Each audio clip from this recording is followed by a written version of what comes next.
Right now, we're going to welcome our next live guest this morning. We have Norita Taylor here with us from OOIDA, talking a little bit about what the FMCSA is doing to kind of gather some practices on truck leasing. Norita, thank you for joining us. And me. Let's get into it a little bit. Talk us through this plan by the FMCSA, now trying to source some information about what's going on with truck leasing practices and maybe try and end some predatory practices.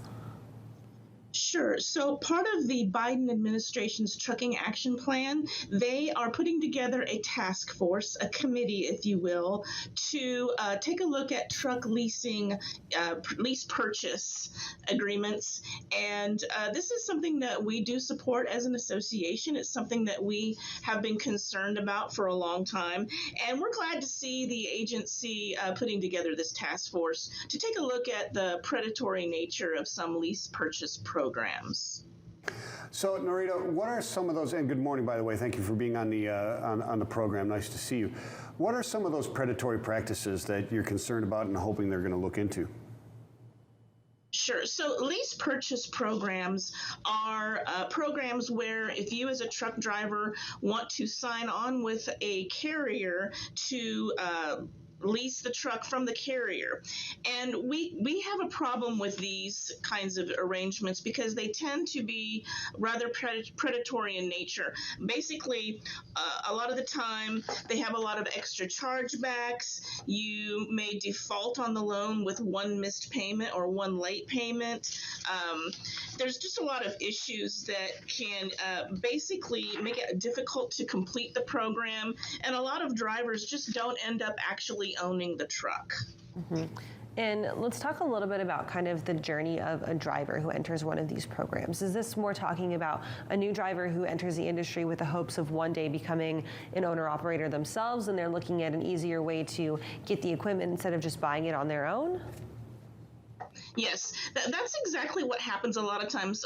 A lot of times that people that sign up for these are new to the industry. Maybe they've gone through a training program with a carrier that has a lease purchase program, and they get to the end of the training and the carrier might say, hey, you know, we don't have any job openings, but we have this truck that we can sell you, and you'll be your own business owner.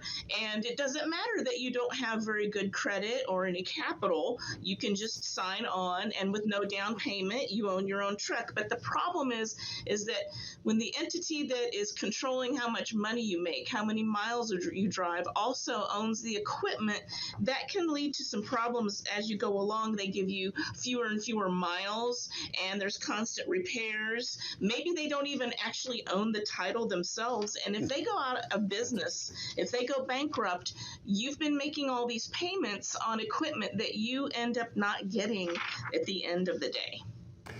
Yeah, it's very interesting. So, Norita, if I'm gathering this correctly, is it mostly those type of arrangements and not directly from, like, leasing from a bank or from an OEM or distributor dealership that is really the issue? It is those lease to own through a company, a logistics company?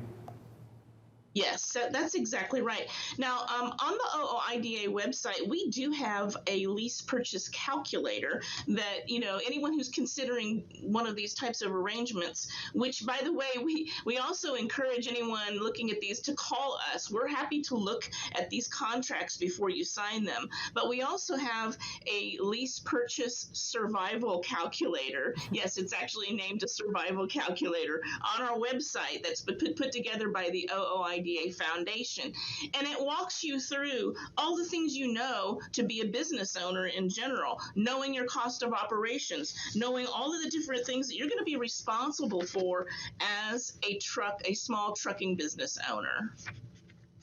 So, Norita,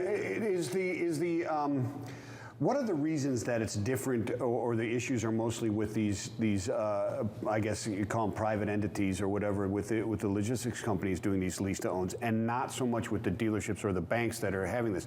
Are there regulations on those dealerships and banks that are not in effect with the others?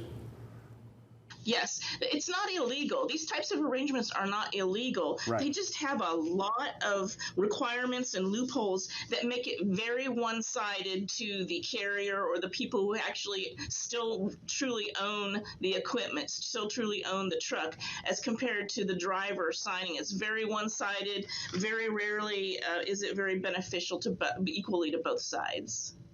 So let's talk a little bit about the panel itself. We've got obviously encouragement from Secretary Pete Buttigieg and from FMCSA Acting Director Robin Hutchison. Both are very much in support of gathering this panel. Let's talk about a little bit some of their goals. What are some of those things that they're going to be really diving into or hoping to gather from their panelists?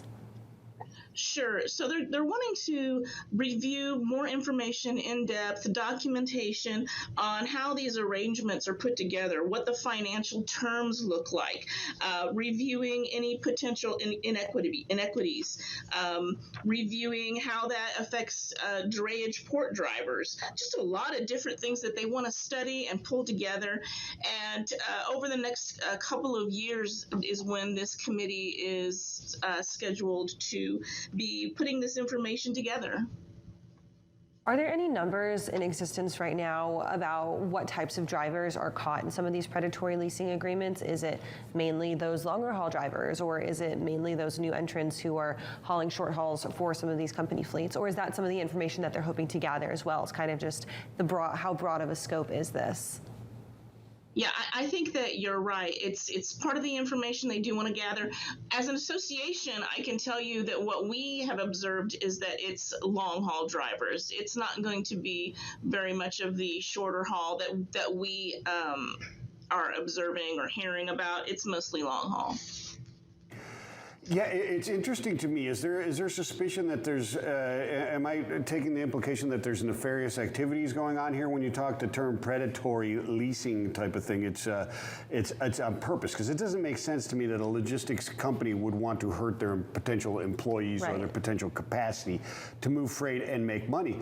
But is that what we're looking at here? Is that there's some nefarious, like they're just moving vehicles and that is their source of income? Yeah, when someone defaults on these loans or lease purchase programs, they just keep the truck and they sell it to someone else. So it's just, they're just kind of passing on the cost. Yeah. That makes sense. That makes sense. Narita, let's switch gears a little bit about OOIDA, looking ahead now for the future. Is there anything in Washington that's going on right now, or just kind of general in the industry that you guys are hoping to work on? Sure. So one issue, there's a lot of issues that we've been working on. There's the truck parking shortage. That's something that we still are pushing to get the Department of Transportation to address. It's a very serious issue. If people don't have a place to pull over and park to get their needed rest or comply with their hours of service regulations. Another issue that we continue to work on is the FLSA exemption, the federal regulations on labor. There's an exemption for truck drivers, and we'd like to see that change. So we've been pushing to get that exemption taken away. And what that means is that truck drivers aren't allowed to get paid overtime. And we at OIDA, we think that truck drivers should get paid for all the time that they work, including being detained at shippers and receivers. Mm-hmm. Excellent stuff. Thank you so much for being on here, Norita. It'll be interesting in watching this panel and see how they work through this. And hopefully there'll be more fair practice in the leasing of tractors. Thank you so much for being here. You have a great weekend. You bet. Thank you. All right, we'll check in with OOIDA again next month to see what they are up to. Right now, we're going to toss it back over to Thomas Wasson. We have our next carrier update ready to go.